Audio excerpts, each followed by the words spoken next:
Hello, everyone, and welcome to Kilowatt. My name is Bodie, and I am your host, and welcome to day 2 of our CES coverage.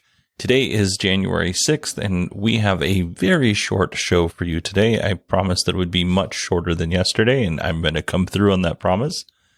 In an effort to save you as much time as possible, let's start the news here. Mobileye, a company that once supplied Tesla with their autonomous driving technology and is now owned by Intel, announced their EyeQ Ultra chip. Now, it's not I, the letter I, and then Q. It's EYEQ. Mobileye EyeQ Ultra spelled normal. Anyway, Mobileye is calling it the industry's leanest autonomous vehicle chip. And Mobileye is also claiming that the EyeQ Ultra will enable level 4 autonomy, which is a big claim. In addition to the EyeQ Ultra, this system will also be made up of cameras, radar, and LiDAR, as well as a bunch of other sensors and stuff that make up an autonomous car. I don't know how autonomous cars work, so I'm guessing there's sensors and other stuff in there.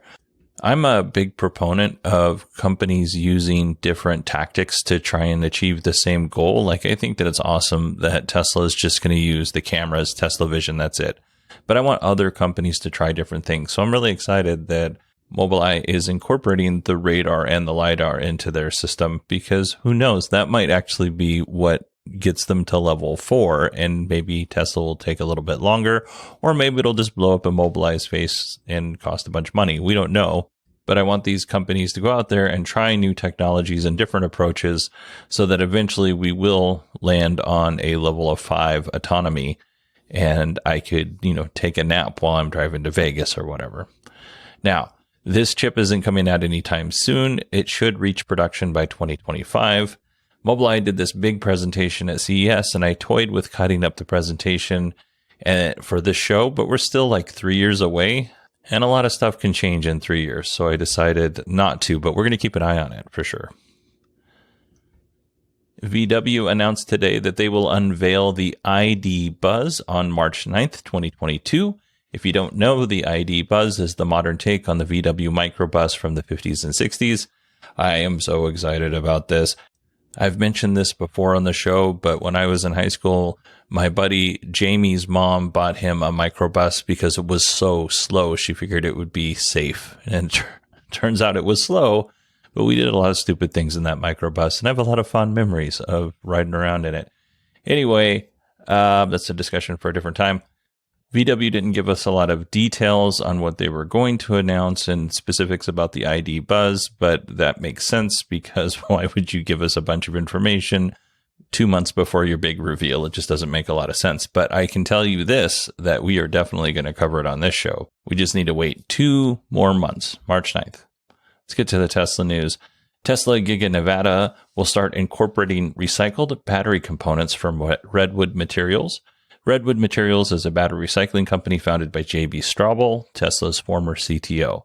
Now, Panasonic is going to be using recycled copper foils from Redwood Materials, and a copper foil is used on the anode side of the battery or the negative side of the battery. It's typically coated with graphite, and it allows current to flow while still dissipating heat.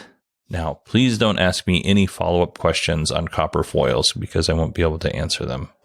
Thank you. Let's move on to gigafactories. It seems like GigaTexas and GigaBerlin are close to officially starting production. GigaBerlin has been doing some test production where they have at least 33 Model Ys, but it's probably closer to 50, but there's 33 sitting in the parking lot at GigaBerlin. Solar panels are also being installed at GigaTexas. Based on the speculation that I'm reading, because all this is speculation, Tesla's just waiting on the official approval from the respective local governments, and then they're free to start production. And since we're speculating, Tesla has updated their owner's manual for the Model 3 and the Model Y, and the document now shows references to ventilated seats. Now, cue the angel singing here, because I want this to be true. Please let this be true. I would love ventilated seats. It gets so hot here in the summertime that there are times when the air conditioner in my car cannot keep up because it is so hot. The sun is so brutal during certain parts of the day. And, you know, a Tesla has windows up above, and it's just, there's just a lot of avenues for sunlight to beat down on me and be oppressive in this heat. So, please let this be true. I've ridden in friends' cars that have cooled seats, ventilated seats, and it is amazing. Please let this be true. All right. Here's our final story. Tesla had record sales in the UK in 2021. Tesla garnered 10% of the EV market share. They went from 6.6 to 11.6. They sold a total of 34,783 Model 3s, and the Model Y is set to arrive in 2022. All right. At the beginning of the show, I promised you a short show, and I delivered. This is a very short show, and I would expect that tomorrow will also be a short show, but that kind of depends on what is announced tomorrow.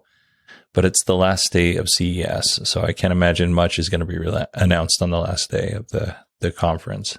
If you want to email me, you can email me, Bodie, BODIE, at 918digital.com. You can support the show by going to patreon.com/kilowatt. And you can find me on Twitter at 918digital. And yeah, that is it. Hope everyone has a wonderful day, and I will talk to you tomorrow.